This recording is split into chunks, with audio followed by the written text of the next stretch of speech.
हरि हरि ओम। हरि हरि ओम। ध्यान मूलम गुरु मूर्ति पूजा मूलम गुरु पदम मंत्र मूलम गुरु वाक्यम मोक्ष मूलम गुरु कृपा। ओम शांति शांति शांति।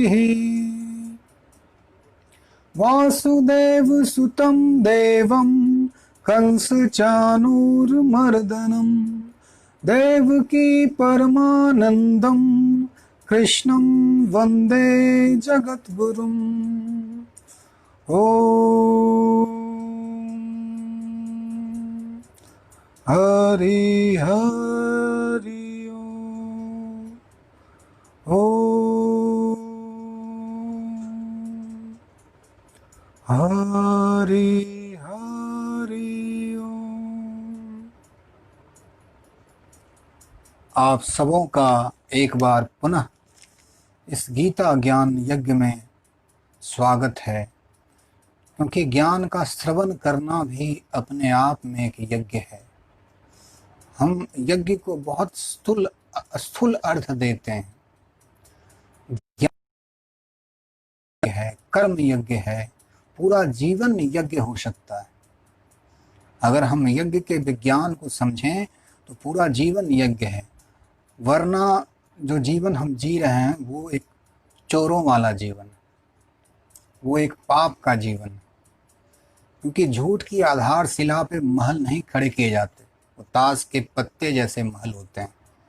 एक हवा का झोंका आता है और वो ताश के पत्ते गिर जाते हैं। फिर हम रोते हैं, चिल्लाते हैं, संसार से शिकायत करते हैं कि संसार बड़ी बेवफा है, संसार बदल जाने वाले, संसार के लोग झूठे हैं, लोग सच्चे नहीं। तो जीवन यज्ञ हो सकता है।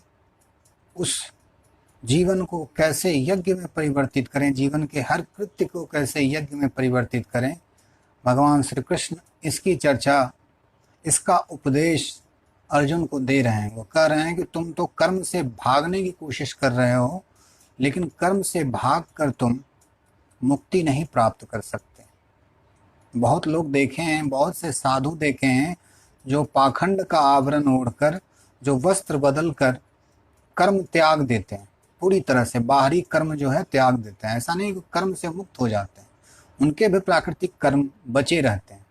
उनको भी भूख प्यास और सारी चीज़ें जो उनके साथ होती हैं, एक प्राकृतिक मनुष्य के साथ सारी चीज़ें होती हैं, लेकिन वो पाखंड करते हैं। एक तरह से वो भी पाप के भागी हैं। अगर उनका कर्म, मानसिक कर्म अगर समाज को प्रेरित नहीं करता, उनकी उपस्थिति समाज में शांति का एक वाइब्रेशन क्रिएट नहीं करता, एक आभा मंडल क्रिएट नहीं करता, तो वो भी पाखंड के ही पोषक हैं। भगवान श्री कृष्ण कहते हैं, स यज्ञा प्रजा सृष्ट्वा पुरोवाच प्रजापति अनेन प्रसवी धव्यम एषः वह अस्तु इष्ट काम धुक। सृष्टि के प्रारंभ में समस्त प्राणियों के स्वामी प्रजापति ने विष्णु के लिए यज्ञ सहित मनुष्यों तथा देवताओं की संतति को रचा और उनसे कहा कि तुम इस यज्ञ से सुखी रहो, क्योंकि इसके करने से तुम्हें सुखपूर्वक रहने तथा मुक्ति प्राप्त करने के लिए समस्त वांछित वस्तुएं प्राप्त हो सकेंगे। सृष्टि का प्रारंभ और सृष्टि का अंत, ऐसा जो हम समझते हैं कि परमात्मा ने किसी दिन बैठा और सोचा कि सृष्टि का निर्माण करूं, और निर्माण करने के लिए उसने कहीं से मटेरियल ऑर्डर किया कि कहीं से कोई सीमेंट आ जाए, गाड़ा आ जाए, या जो भी चीज़ें होती हैं कंस्ट्रक्शन के लिए, ऐसी बात नहीं है। ये परमात्मा ही अपने आप को व्यक्त कर रहा है, परमात्मा ही सृष्टि में अपनी गीत गा रहा है, परमात्मा ही अपने स्वभाव को खुद ब खुद, जैसे गुलाब अपने स्वभाव को व्यक्त करता है, चंदन अपने स्वभाव को व्यक्त करता है, वैसे ही परमात्मा खुद को व्यक्त कर रहे हैं। कोई बाहर से कोई चीज़ ऐसी नहीं कि मिट्टी लाई, सीमेंट लाया और एक मूर्ति बना दी या सृष्टि का निर्माण किया जैसे एक कारीगर करता है। परमात्मा ने सृष्टि का निर्माण उस तरीके से नहीं किया। ये परमात्मा ही है जो अपने आप को सृजनात्मक एनर्जी की तरह, एक क्रिएटिव एनर्जी की तरह, ऊर्जा की तरह अपने आप को व्यक्त कर रहा है। ये उसी की सृष्टि है, वही सृष्टि में भी है, वही सृष्टा भी है। सृष्टि और सृष्टा को आप अलग नहीं कर सकते, डांसर और डांस को आप अलग नहीं कर सकते, गायक और उसके गीत को आप उससे अलग नहीं कर सकते। जहाँ गायक है वहाँ उसका गीत उपस्थित है, जहाँ नटराज है वहाँ उसका नृत्य उपस्थित है। इसलिए शिव, भगवान शिव को हमने नटराज कहा। वो नाचते हैं, वो प्रमुदित होते हैं, क्रोध भी करते हैं तो उनका एक अलग ढंग का तांडव नृत्य प्रकट होता है सृष्टि का विनाश करने के लिए। लेकिन ऐसा कभी नहीं है कि सृष्टि कभी नहीं थी, सृष्टि शून्य से उत्पन्न हुई है। ये जो भ्रम है, वैज्ञानिकों ने जो ये भ्रम डाला है कि सृष्टि शून्य से उत्पन्न हुआ है, कुछ नहीं से सब कुछ प्रकट हुआ है, वो कुछ नहीं, ऐसा नहीं है कि आप अभाव है, वो कुछ नहीं, एक प्योर एनर्जी है, प्योर नथिंगनेस है। उस प्योर नथिंगनेस से, उस शून्य से, जिसको हमने शून्य कहा नेगेटिव अर्थों में, बुद्ध ने भी कहा, उस शून्य से ही ये सब प्रकट हुआ, उस बिग बैंग से ही प्रकट हुआ। वैज्ञानिक ऐसा कहते हैं कि सेकंड के करोड़ों करोड़ों हिस्सों का टाइम जो होता है, उस टाइम में सृष्टि ने अपने आप को व्यक्त किया। ऐसा नहीं है कि परमात्मा ने उसको बैठ के डिजाइन किया और उसको बनाया। परमात्मा अभी भी खुद को व्यक्त कर रहा है। ये पूरी सृष्टि, ये पूरा जो आकाश गंगा है, फैल रहा है, विस्तीर्ण हो रहा है। कहते हैं चांद और पृथ्वी की दूरी धीरे धीरे बढ़ती जा रही है, सब फैल रहा है, विस्तृत हो रहा है, अनंत की तरफ जा रहा है। ऐसा लग रहा है जैसे अनंत की तरफ हो। ये सिकुड़ने वाली घटना नहीं है, विस्तार वाली घटना है। तो जब विस्तार होता है तो परमात्मा, ऐसा लगता है कि परमात्मा ने कुछ रचा, परमात्मा अपने आप को रचनाओं में व्यक्त कर रहा है, छंदों में व्यक्त कर रहा है, ऐसा लगता है। लेकिन वस्तुतः पूरी सृष्टि ही परमात्मा है। हर पत्थर, हर फूल, हर खुशबू, हर जमीन, हर जर्रा, सब वही है, वही व्यक्त हो रहा है। वही शत्रु में भी है, वही मित्र में भी है, वही अपनों में भी है, वही परायों में भी है। परमात्मा हर जगह अपने आप को व्यक्त कर रहा है, क्योंकि उसी की ऊर्जा है, उसी का प्रेम है जो हम सब के अंदर व्यक्त हो रहा है। ऐसा नहीं है कि परमात्मा ने 5 दिन मेहनत करके, जैसे हम लोग बिल्डिंग बनाते हैं, घर बनाते हैं, दुकान बनाते हैं, परमात्मा ने ऐसा कुछ बनाया और फिर वो रिलैक्स हो गए। परमात्मा सतत हमारे साथ उपलब्ध है, वही विभिन्न रूपों में प्रकट होता है, वही अवतरण लेता है। हम सब भी छोटे मोटे विष्णु के ही अवतार हैं। राम बड़े अवतार थे, हम लोग छोटे अवतार हैं। लेकिन अगर साधना करें तो हर व्यक्ति में वो संभावना है, वो अपने अंदर के राम से अपने आप को जोड़ सके, अपने अंदर के कृष्ण से अपने आप को जोड़ सके। तो भगवान श्री कृष्ण कहते हैं कि सृष्टि के प्रारंभ में समस्त प्राणियों के स्वामी प्रजापति ने विष्णु के लिए यज्ञ किया, समस्त लोगों के लिए कर्म किया, वो कर्म जिसमें उनका अहंकार नहीं था। जब आप कोई कर्म अहंकार पूर्वक करते हैं तो हमेशा अपने आप को तृप्त करने के लिए वो कर्म करते हैं। असुर का एक ही अर्थ है, असुर का स्वभाव यही है कि वो सिर्फ और सिर्फ अपने इस छोटे से क्षुद्र अहंकार के लिए सोचता है। उसके सारे कर्म ईगो प्रॉफिट ओरिएंटेड हैं, अहंकार को तृप्त करने वाले हैं, शरीर को तृप्त करने वाले हैं, मन को तृप्त करने की इच्छा के लिए हैं। वो इंद्रिय तृप्ति में के लिए कर्म करते हैं, इसीलिए उनके सारे कर्म बंधे हैं और उस कर्म करने वाले को भी वो, उसका जो फल है वो उसको बांध देता है। बुद्ध लगभग 80 साल तक भ्रमण करते रहे, उपदेश देते रहे। गांधी जी के बारे में कहानी है कि गांधी जी जब चलते थे, इतने स्पीड से चलते थे कि अच्छे अच्छे युवक उनके स्पीड को मैच नहीं कर पाते थे। जब वो मार्च पे निकलते थे, जब वो दांडी मार्च पे गए या नमक सत्याग्रह आंदोलन किया, उनके अंदर वो ऊर्जा कहाँ से आती थी? वो ऊर्जा व्यक्तिगत ऊर्जा नहीं है। जैसे कोई व्यक्ति अगर जहर खा ले और वो अस्पताल चला जाए और जब लोग उसको पकड़ते हैं तो 20-25 व्यक्तियों को वहाँ से वो हटा देता है। इतनी ताकत उसके अंदर आ जाती है। कहाँ से आती है? वो अहंकार से प्रकट नहीं होती, वो आती है या तो प्राकृतिक ताकत है, या वो ईश्वरीय ताकत है, या वो समस्त की ऊर्जा है। इसीलिए कहा गया कि बुद्ध महावीर के बारे में कहा जाता था कि जहाँ जाते थे कांटे स्वतः अपने अपने नोक को मोड़ लेते थे। ये प्रतीक अर्थ है कि सृष्टि भी उनके अनुकूल हो जाती थी। तो जीवन में जो कर्म करना है, प्रजापति ने, ब्रह्मा ने जो कर्म किया वो भी विष्णु के लिए किया और यज्ञ के भाव से किया, अपने प्रॉफिट के लिए नहीं किया। अहंकार पूर्वक कर्म नहीं किया, फल की इच्छा उन्होंने अपने लिए नहीं रखी, प्रेम से उन्होंने उसे प्रकट किया, सृष्टि का निर्माण किया सहज रूप में। और कहते हैं कि तुम यज्ञ से सुखी होगे, यज्ञ के बिना तुम सुखी नहीं हो सकते। सारे कर्म जो यज्ञ भाव से ना किए जाएं, जो स्वार्थ भाव से किए जाएं, वो हमेशा ही आपको गुलाम बनाते हैं, हमेशा ही आपको कैदी बनाते हैं। वासनाओं के कारागृह में आप कैद हो जाते हैं और खुद उन कारागृह को आप ऐसा समझते हैं, उस जेल को ऐसा समझते हैं जैसे कि वो आपका घर हो। अब मूर्खता ये है जीवन की, अगर आप जेल को ही घर समझ लें तब तो बचने का कोई उपाय ही नहीं, तब तो बचने का कोई रास्ता ही नहीं, क्योंकि आपने जेल को ही घर समझ लिया। और कृष्ण का जीवन बड़ा अद्भुत है। उनका जन्म होता है कारागृह में, उनका जन्म होता है अंधेरी रात में, और वो कारागृह को तोड़ देते हैं। वो एक मैसेज देते हैं सारी मानवता को कि तुम्हारा जीवन जो स्टार्ट हुआ है एक तरह से कारागृह है। समाज ने तुम्हारे लिए कारागृह तैयार किया, एक जेल तैयार किया, इच्छाओं का, कंपटीशंस का, एक रेस में तुम हमने अपने आप को इन्वॉल्व कर लिया। उससे आगे निकलना है, उससे पीछे ना छूट जाऊं, उसका गला दबा दूं ताकि मैं श्रेष्ठ साबित हूं।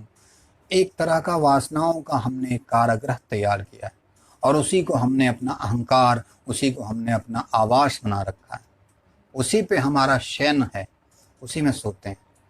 तो भगवान श्री कृष्ण का जन्म बताता है कि हर जीव एक कारागृह में पैदा होता है और हर जीव को उस कारागृह को तोड़ना पड़ता है, अंधेरी रात से गुजरना पड़ता है, पीड़ा से, दुख से गुजरना पड़ता है। जैसे सांप अपनी केचुली का त्याग करके नए वस्त्र धारण करता है, नई केचुली धारण करता है, पुरानी केचुली का त्याग कर देता है, वैसे ही हर मानव के अंदर वो संभावना है कि वो इस कारागृह से मुक्त हो सके। उसके लिए उसे यज्ञ के भाव से कर्म करना होगा। अभी जो मैं आप लोगों के साथ शेयर कर रहा हूँ ये एक ज्ञान यज्ञ है, ज्ञान का यज्ञ है। जब आप किसी से ज्ञान शेयर करते हो, अनुभव शेयर करते हो और अपनी अनुभूति का आदान प्रदान करते हो, ये भी एक तरह का यज्ञ है, क्योंकि ये सर्व कल्याण की इच्छा से। इसमें अपना कल्याण है, नो डाउट, इसमें मेरा कल्याण है ये कहने की बात नहीं है, मेरा कल्याण तो है ही, लेकिन ये समग्र सृष्टि का कल्याण, सबका जब मंगल हो तो उसमें मैं भी तो शामिल हूँ। हम ये अगर कहते हैं कि हे भगवान सबका मंगल हो, सर्वे भवन्तु सुखिनः, तो क्या उस सर्व में ये शरीर शामिल नहीं है? उस सर्व में, उस टोटलिटी में क्या ये क्षुद्र शरीर, क्षुद्र मन शामिल नहीं है? सब शामिल है इसमें। जब आप सब्र की संपूर्ण की चिंता करते हैं तो आपकी चिंता खुद ब खुद हो जाती है। लेकिन एक लहर अगर सिर्फ अपनी चिंता करे और सागर की चिंता ना करे तो उसे मूर्ख ही कहेंगे। उसे क्या कहेंगे आप? तो मूर्ख है।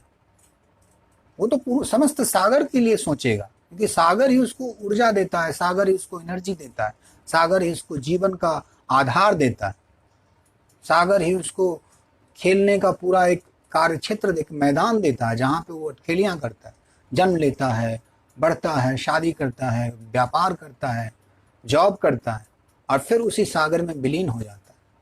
तो जो कर्म आपके अहंकार पूर्वक हैं, सिर्फ स्वार्थ सिद्धि के लिए हैं, वो कर्म आपको बांधेंगे। भगवान श्री कृष्ण कहते हैं इनडायरेक्टली रूप में कि सृष्टि के प्रारंभ में भी ऐसा ही हुआ था। प्रजापति ब्रह्मा ने सृष्टि का जब निर्माण किया तो उन्होंने अहंकार से प्रेरित होकर नहीं किया, वो विशुद्ध पोटेंशियल जो उनके अंदर था, सृजनात्मक एनर्जी थी, उससे उन्होंने इसका सृजन किया।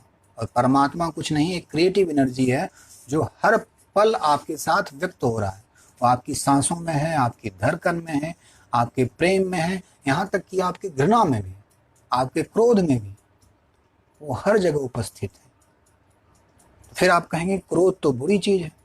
क्रोध बुरी चीज निश्चित तौर पे बुरी चीज है, लेकिन तब तक जब तक वो क्रोध सत्य के प्यास की तरफ आपको ना ले जाए। रामकृष्ण परमहंस बड़ी प्यारी बात करते थे, कहते थे कि तुम्हारी जो भी वासना है, जो भी इच्छा है, सबको तुम उसका डायरेक्शन चेंज कर दो, उसको तुम ईश्वर की तरफ मोड़ दो। और जब तुम उस क्रोध को या प्रेम को या घृणा को तुम सब को ईश्वर की तरफ समर्पित कर दोगे, आग को आप कैसे भी टच करो, प्रेम से टच करो, गुस्से से टच करो या किसी और भाव से टच करो, छुओ, आग तो आपको जलाएगी जलाएगी। तो जब आपके सारे कर्म उस डायरेक्शन में होते हैं कि समूह का कल्याण हो, समाज का कल्याण हो, पूरी सृष्टि का कल्याण हो, तब वो कर्म यज्ञ हो जाते हैं। तो प्रजापति ने उसी यज्ञ भाव से सृष्टि का निर्माण किया और तब एक संभावना, एक नया दरवाजा खुलता है मुक्ति का। तब आप धीरे धीरे मुक्ति की तरफ बढ़ते हो, क्योंकि आपने कुछ भी किया उसका फल आप नहीं चाहते, क्योंकि आपको पता है कि आप अकेले कोई कर्म कर ही नहीं सकते। अगर आपके पास हाथ में परमात्मा ने न दिया होता तो हाथ से आप न बंदूक चला सकते, न तीर चला सकते, न कविताएं लिख सकते। अगर आंख न दिया होता तो आप प्रकृति की सुंदरता का वर्णन नहीं कर सकते। तो समस्त प्रकृति आपके साथ एक कॉर्पोरेटिव वे में आपके साथ कार्य कर रही है। अगर ये समझते हैं आप कि अकेले काम कर रहे हैं, तो ये आपका भ्रम है। आप अकेले कुछ भी नहीं कर सकते, आप अकेले हैं ही नहीं। परमात्मा सब आपको छोड़ सकता है, सारे संबंध, सारे रिश्ते नाते छूट जाते हैं, टूट जाते हैं, क्योंकि वो स्वार्थ की कहानियां हैं। सूरज को हम सलाम करते हैं जाड़े के वक्त में, बड़ी प्रतीक्षा करते हैं, छत पे जाके बैठते हैं कि आज सूरज निकले, थोड़ा सा धूप का मजा लें, थोड़ा चाय पिएं बैठ के। लेकिन वही सूरज गर्मी में हमें चिढ़ाता है, शत्रु नजर आता है। हम मनाते हैं कि कैसे सूरज जल्दी डूब जाए, कैसा थोड़ा ठंडक मेरे जीवन में आ जाए। तो सारे संबंध जो हमारे हैं वो बदल जाने वाले, लेकिन परमात्मा का जो संबंध है वो तो आधार है आपका, उससे अब बच के कहाँ जाओ। एक राजा ने एक मंत्री को कहा कि तुम मेरे राज्य से निकल जाओ, और मंत्री बड़ा आनंदित हुआ, बहुत खुश हुआ। राजा को बड़ा आश्चर्य हुआ, उसने पूछा कि तुम इतने प्रसन्न क्यों हो। मंत्री ने कहा कि राजन, आप मुझे अपने राज्य से तो निकाल सकते हैं, लेकिन परमात्मा चाहे भी तो अपने राज्य से मुझे नहीं निकाल सकता। मेरे पास बुद्धि है, मेरे पास कौशल है, मैं कहीं भी जाके सरवाइव कर जाऊंगा, मैं कहीं भी जाके अपनी रोजी रोटी का व्यवस्था कर लूंगा। लेकिन आप मुझे अपने राज्य से निकाल सकते हैं, परमात्मा के राज्य से परमात्मा भी मुझे नहीं निकाल सकता, चाहे भी तो भी नहीं निकाल सकता। तो हम उस नित्य तत्व के सहभागी हैं, सह यात्री हैं, अमृतस्य पुत्र, हम अमृत के पुत्र हैं। आप कहेंगे कि ये क्या अर्थ है, अमृत के पुत्र हैं? कैसे अमृत के पुत्र? हम सब तो मर जाने वाले हैं। बिल्कुल, ये शरीर जाने वाला है, ये शरीर चेंज हो जाने वाला है, लेकिन जो उसके पीछे जो ऊर्जा है, उसके पीछे जो चेतना है, वो कभी नष्ट नहीं होती। मन भी बहुत लंबे समय तक टिका रहता है, उसकी चर्चा हम अगले श्लोक में करेंगे कि मन का क्या खेल होता है, मन कैसे असुरों और देवताओं का निर्माण करता है। तो आपको अपने सारे कर्म जो करने हैं उसमें ये भाव रखना है कि उस कर्म में परमात्मा का भी हाथ लगा हुआ है, आप अकेले नहीं हैं। आपके कर्म में कई लोगों के, कई गुरुओं का, कई टीचरों का, कई समाज के सोचों का परिणाम है आपका कर्म। आपकी रुचि, आपकी अभिरुचि, सारी चीजें, उसमें समग्र का योगदान है। ये एक प्राइवेट लिमिटेड कंपनी नहीं है, ये सरकारी कंपनी है, यूनिवर्सल कंपनी है, जिसमें आप एक पार्टनर हो, आप एक सहभागी हो। भगवान आपका पार्टनर है, एक बड़ा पार्टनर है। अगर वो अपना सपोर्ट खींच ले तो आप कोई कर्म नहीं कर सकते। लेकिन हम इतने चोर माइंडेड हैं, उसे चोर ही कहेंगे जो ये दावा करे कि मैंने किया। क्या ना समझिए, आप कर ही नहीं सकते। आपको लगता है, आपको ये भ्रम है कि आप कोई कर्म करते हैं, उसके पीछे पूरा प्राकृतिक सपोर्ट है, आप समर्थन है। परमात्मा का एक ही अर्थ, एक ही उपदेश है सबके लिए। एक चोर कहता है कि मैं चोरी करूंगा, परमात्मा कहता है, रोकता नहीं है, कहता तथास्तु, जैसा तुम चाहते हो वैसा करो, क्योंकि कर्म करने की स्वतंत्रता दे रखी है, तो उसका फल भी आपको ही भोगना पड़ता है। तो आगे भगवान श्री कृष्ण कहते हैं, देवान भावयता अनेन ते देवा भावयन्तु वः परस्परं भावयन्तः श्रेयः श्रेयः परम अवापस्यथः। यज्ञों के द्वारा प्रसन्न होकर देवता तुम्हें भी प्रसन्न करेंगे, और इस प्रकार मनुष्यों तथा देवताओं के मध्य सहयोग से सबों को संपन्नता प्राप्त होगी। हमने कहा गुरुर देवो महेश्वराय, गुरु भी देव है, माता भी देव, मातृदेवो भव, पितृदेवो भव, गुरु देवो भव, सब देव हैं। देवता का अर्थ हम लगाते हैं कोई सिंहासन पर बैठा हो आसमान में, कहीं उसका कोई फ्लैट है, कहीं बहुत सा बड़ा राजमहल है, वहाँ पे देवता विराजमान है और वहाँ से हम लोगों को वरदान या श्राप देते हैं, या जो भी उनकी जो कार्यशैली है आसमान के ऊपर। लेकिन देवता वो नहीं है। देवता वो शिक्षक है जिसने पहली बार आपको अक्षर ज्ञान दिया। देवता वो ब्राह्मण है जिसने आपको सत्य का थोड़ा सा स्वाद चखाया। देवता आपकी माँ है, देवता आपके गुरु हैं, आपके पिता हैं। और मरने के बाद कुछ विशुद्ध आत्माएं जो मरती हैं, उसके बाद उनकी आत्मा शेष रहती है, पवित्र आत्मा, वो आपके पवित्र कार्यों में अदृश्य रूप से आपका सहयोग करती है। मोहम्मद साहब के बारे में एक कथा है, कहानी है। मैं पूरी तरह से उस कहानी को नहीं जानता, लेकिन थोड़ी सी उस कहानी को जानता हूँ। तो मोहम्मद साहब को एक जगह जा रहे थे मोहम्मद साहब, और एक व्यक्ति उनको गालियां दे रहा था, और मोहम्मद साहब का एक शिष्य था, वो उनके साथ खड़ा था। वो गुस्सा हो गया और लगा उस व्यक्ति को मारने। मोहम्मद साहब ने उसे रोका, कहा कि बेवकूफ़, तुम गुस्सा कर रहे थे, तुम क्रोध में थे, मेरे पीछे 3 देवदूत खड़े हुए थे मेरे सपोर्ट के लिए। जैसे ही तुम मेरे सपोर्ट के लिए आगे आए, वो तीनों देवदूत गुजर गए। तो ये जो आप समझते हैं कि आप अगर सत्कर्म कर रहे हैं तो आपके पीछे सद आत्माओं का प्रभाव होता है।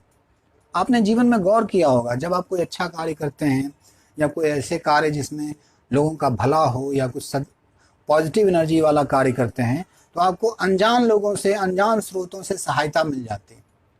वो सब पवित्र आत्माएं हैं जो मृत्यु के बाद भी टिकी रहती हैं, क्योंकि उनको जब तक पवित्र शरीर नहीं मिलेगा वो जन्म धारण नहीं करेंगे। लेकिन वो पवित्र आत्माएं आपसे कनेक्ट होती हैं। खासकर बाइबल में इसकी चर्चा ज़्यादा है। वो हमेशा कहते हैं पवित्र आत्मा और दुष्ट आत्मा। दुष्ट आत्माएं भी हैं। अगर आप बुरे कर्म करते हैं तो दुष्ट आत्माएं आपको बुरे कर्म करने में और भी ऐड ऑन करेगी, कुछ ना कुछ आप में उसमें योग डालेंगे। तो उसे हम सुर और असुर कहते हैं। ये जो आत्माएं हैं जो मरने के बाद भी एक सूक्ष्म शरीर में जीवित रहती हैं, वो आपको सपोर्ट करती हैं। अगर आप कहते हैं कि तुलसीदास जी जब कथा करते थे तो भगवान हनुमान जी उनकी कथा में उपस्थित रहते थे, तो एक दिन तुलसीदास जी किसी पीपल के पेड़ को हमेशा जल चढ़ाते थे, कथा करने के पहले या बाद में याद नहीं है। तो उस पर एक प्रेत रहता था। तो प्रेत ने कहा कि आप से मैं बहुत प्रसन्न हूँ, आप मुझे जल चढ़ाते हैं और आपसे मैं बहुत प्रसन्न हूँ, आपको मैं एक बात बताना चाहता हूँ। तुलसीदास जी ने कहा कि बताओ क्या बात है। कहा कि आपकी कथा में जो सबसे अंत में जो बूढ़ा व्यक्ति जाता है वो कोई और नहीं, वो हनुमान जी। हनुमान जी आपके लिए आपकी कथा सुनने आते हैं। तुलसीदास जी को बड़ा आश्चर्य हुआ और बहुत आनंदित हुए कि भक्तों के परम भक्त हनुमान हमारी कथा में आते हैं। और तुलसीदास जी जब कथा करने लगे तो उन्होंने गौर से देखा कि एक बूढ़ा व्यक्ति सबसे लास्ट में लाठी लिए हुए किसी तरह से उठने का प्रयास कर रहा हो और चलने का प्रयास कर रहा है। तुलसीदास जी उसके पास गए, उनके पैरों में गिर गए कि प्रभु, मैंने आपको पहचान लिया, अब मुझे आप भगवान राम से मिला दें। अब मैं जानता हूँ कि आप हनुमान हैं। हनुमान जी ने कहा नहीं नहीं, मैं तो एक वृद्ध हूँ, मुझे क्यों आप कष्ट देते हो। लेकिन अंततः हनुमान जी प्रकट हुए और कहते हैं, ऐसी किंवदंती है, अब इसमें सत्य है नहीं है, संत लोग तो मानते हैं कि सत्य है ये बात, कि चित्रकूट के घाट पे भगवान राम और लक्ष्मण ने उनको दर्शन दिए, सीता सहित, माँ सीता सहित। तो आपको पॉजिटिव एनर्जी वाले लोग, पॉजिटिव आत्माएं आपको सपोर्ट करेंगे। अगर आप पॉजिटिव कार्य करते हो, अगर आप यज्ञार्थ कर्म करते हो, तो देवता भी आपको पोषित करते हैं, देवता भी आपको समर्थन करते हैं। भगवान राम जब रावण से युद्ध लड़ रहे थे, तो उस युद्ध में उनको सारे ऋषियों ने, सारे देवताओं ने उनको सपोर्ट किया। हालांकि भगवान अपने आप में पर्याप्त थे, लेकिन उन्होंने दिखाया कि सारे ऋषि जिनके पास शक्तियां थीं, जिनके पास शस्त्र थे, सारे शस्त्र, सारी शक्तियां भगवान राम को ट्रांसफर की। इंद्र ने अपना रथ भेजा युद्ध के लिए कि प्रभु मेरे बिना रथ के कैसे युद्ध लड़ेंगे। तो जब आप पॉजिटिव फ्रेम ऑफ माइंड में होते हो, तो सारी पॉजिटिव एनर्जी जो है, सारी सकारात्मक ऊर्जा जो है, वो आपको सपोर्ट करते हैं। और जब आप नेगेटिव फील्ड में हो, रावण वाले चित्त में हो, विद्वान होके भी, शास्त्रों का ज्ञान होने के बाद भी अगर आप रावण वाले चित्त में हो, तो आपको नेगेटिव एनर्जी भी आपको सपोर्ट करेगी, क्योंकि वो आपको भरमाएगी।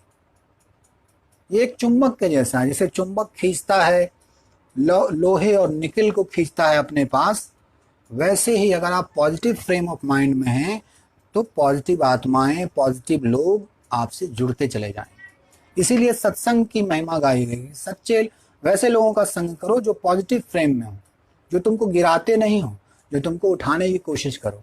एक सच्चा प्रेमी आपकी वासनाओं को तृप्त नहीं करेगा, वो आपको ऊपर उठाने में सहयोग देगा, वो आपके आनंद को बढ़ाने में, वो आपकी आत्मनिर्भरता को बढ़ाने में सहयोग देगा। तो भगवान कहते हैं कि वो सारे देवता जो जीवित देवता हैं, माता पिता गुरु और वैसे देवता जो आत्मिक रूप से उपस्थित हैं, वो सब आपको सपोर्ट करेंगे, सब आपको सहयोग करेंगे, और उससे आपकी संपन्नता बढ़ती जाएगी, उससे आपकी आध्यात्मिक संपन्नता, आपकी भौतिक संपन्नता बढ़ती जाएगी। रावण वाली समृद्धि हो सकता है ना मिले, लेकिन कबीर का आनंद, कबीर की मस्ती, वो आपको उपलब्ध अवश्य होगी। आज के लिए इस सत्र को मैं यहीं विराम देता हूँ। आप सबों का जीवन मंगलमय हो, कल्याणपूर्ण हो। सारे कर्म जो करें, कोशिश करें कि वो सबके कल्याण के लिए हो, पूरे परिवार के कल्याण के लिए हो, पूरे मानवता के कल्याण के लिए हो। तब वो कर्म यज्ञ बनता है, तब वो कर्म कृष्ण को समर्पित होता है। सर्वेषां स्वस्तिर्भवतु, सर्वेषां शान्तिर्भवतु, सर्वेषां मंगलं भवतु, सर्वेषां पूर्णं भवतु, सर्वे भवन्तु सुखिनः, सर्वे सन्तु निरामयाः, सर्वे भद्राणि पश्यन्तु, मा कश्चित् दुख भाग भवेत्। ओम श्री राम कृष्णार्पणमस्तु। हरि ओम। अंत में आप सबों के अंदर उपस्थित उस दिव्य चेतना, उस परमात्मा, उस परम गुरु को नमन करता हूँ। ये श्रृंखला जारी रहेगी, आप सब दोबारा आएँ ऐसी कामना है, और ये सत्संग चलता रहेगा। हरि ओम तत्सत।